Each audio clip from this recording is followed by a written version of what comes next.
हाँ तो विद्यार्थियों, आज हम कक्षा 10वीं की साइंस बुक की केमिस्ट्री चैप्टर का पाठ अम्ल एवं क्षार के कुछ इम्पोर्टेंट प्रश्नों को देखेंगे जो आगामी 2024 में होने वाली वार्षिक परीक्षा के लिए बहुत ज़्यादा महत्वपूर्ण है।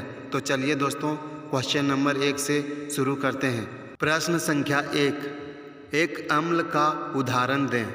तो दोस्तों, इसका उत्तर HNO3 होगा, जो कि एक अम्ल है। प्रश्न संख्या 2, एक प्रबल भस्म का उदाहरण दें। तो इसका आंसर हो जाएगा NaOH। तो चलिए अब आगे देखते हैं। प्रश्न संख्या 3, पोटास एलम, जिसको फिटकरी कहा जाता है, का एक रासायनिक सूत्र क्या होता है?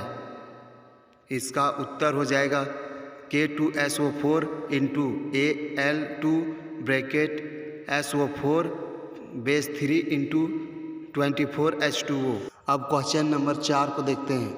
अम्लों का स्वाद कैसा होता है? तो इसका उत्तर हो जाएगा खट्टा।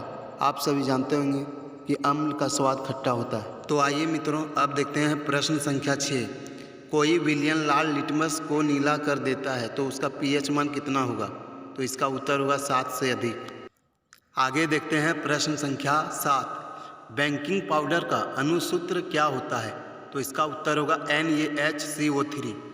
प्रश्न संख्या 8, मनुष्य का शरीर pH के कितने प्रास पर कार्य करता है? तो इसका आंसर हो जाएगा 2.1 से 3.8 तक। प्रश्न संख्या 9, नीला थोथा, जिसे तुतिया भी कहा जाता है, का रासायनिक सूत्र क्या होता है? तो इसका उत्तर हो जाएगा CuSO4 इंटू 5H2O।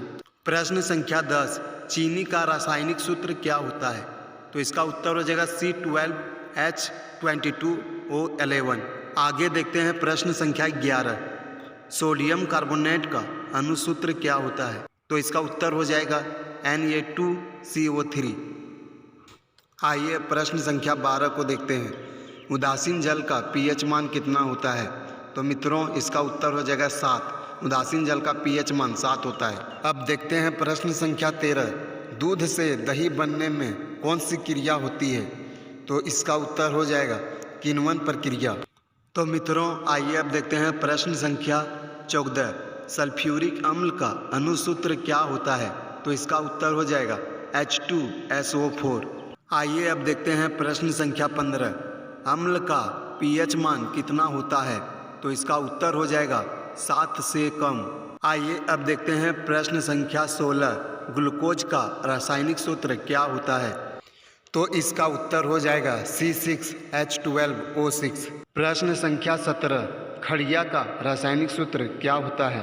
तो मित्रों, इसका उत्तर हो जाएगा CaCO3। तो आइए मित्रों, अब देखते हैं प्रश्न संख्या 18, एक छात्र जांच प्रश्नावली में लिए एक सोडियम बाइकार्बोनेट के तनु विलयन में सार्वभौम सूचक की कुछ बूंद मिलाता है, तो इसमें कौन सा रंग दिखेगा?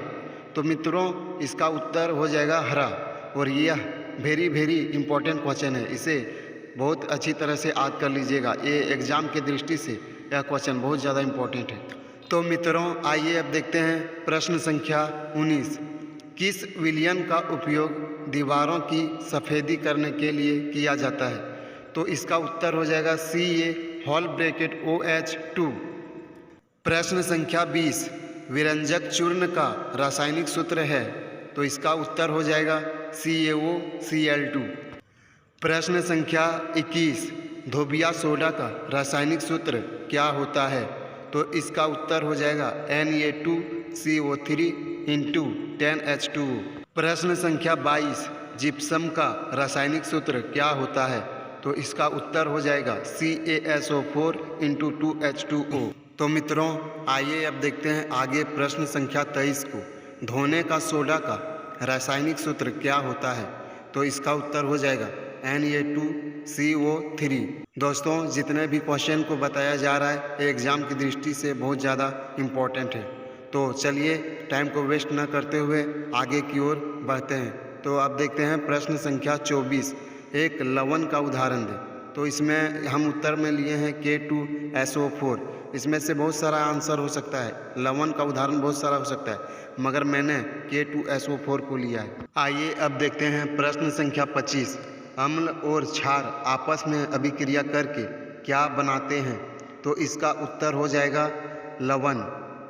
तो दोस्तों इसी तरह आप प्रैक्टिस करते रहिए, आपका एग्ज़ाम में बहुत अच्छा रिजल्ट आएगा। तो चलिए आगे बात करते हैं प्रश्न संख्या 26 का। बुझा हुआ चूना का रासायनिक सूत्र क्या होता है?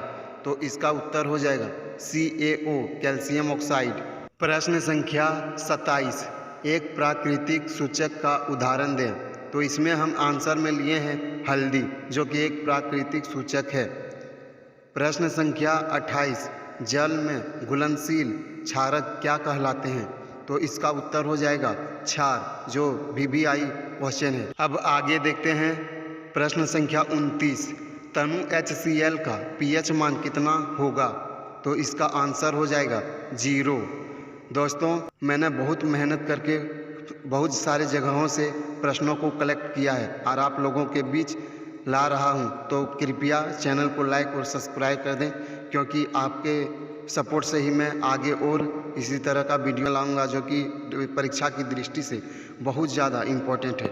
प्रश्न संख्या 30, सिल्वर क्लोराइड जिसे AgCl कहते हैं का रंग किस प्रकार का होता है?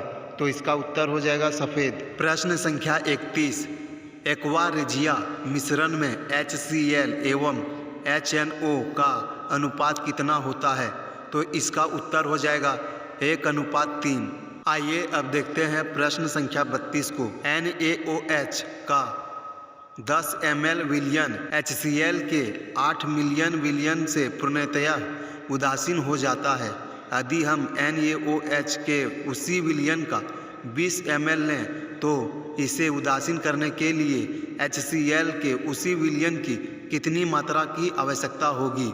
तो दोस्तों इसका उत्तर हो जाएगा 16 ml। प्रश्न संख्या 33, उच्च वसी अम्लों के सोडियम लवण क्या कहलाते हैं? तो इसका उत्तर हो जाएगा साबुन। प्रश्न संख्या 34, अमोनियम क्लोराइड का जलीय विलयन किस प्रकार होती है? हाँ तो मित्रों इसका उत्तर हो जाएगा अम्लीय। प्रश्न संख्या 35, सिरका जो अचार बनाने में उपयोग में लाया जाता है निम्नलिखित में से क्या है? इसका उत्तर हो जाएगा 10 से 20% एसिटिक अम्ल। प्रश्न संख्या 36, सोडियम क्लोराइड के जलीय विलयन से विद्युत धारा प्रवाहित करने पर यह वियोजित हाइड्रोक्साइड बनाता है। इस प्रक्रिया को क्या कहते हैं? इसका उत्तर हो जाएगा क्लोरो क्षार अभिक्रिया। प्रश्न संख्या 37, विद्युत अपघटन में इलेक्ट्रॉन कहाँ मुक्त होता है?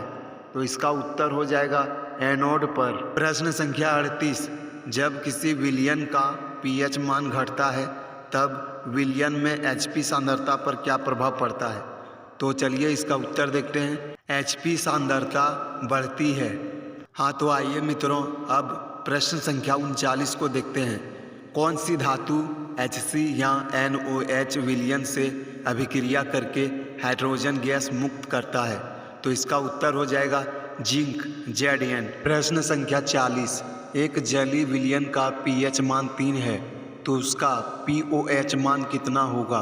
तो मित्रों इसका उत्तर हो जाएगा 11। हाँ तो दोस्तों जितने भी इम्पोर्टेंट क्वेश्चन थे वो मैंने करा दिया है। तो यदि वीडियो पसंद आया तो चैनल को लाइक एवं सब्सक्राइब ज़रूर कर दें।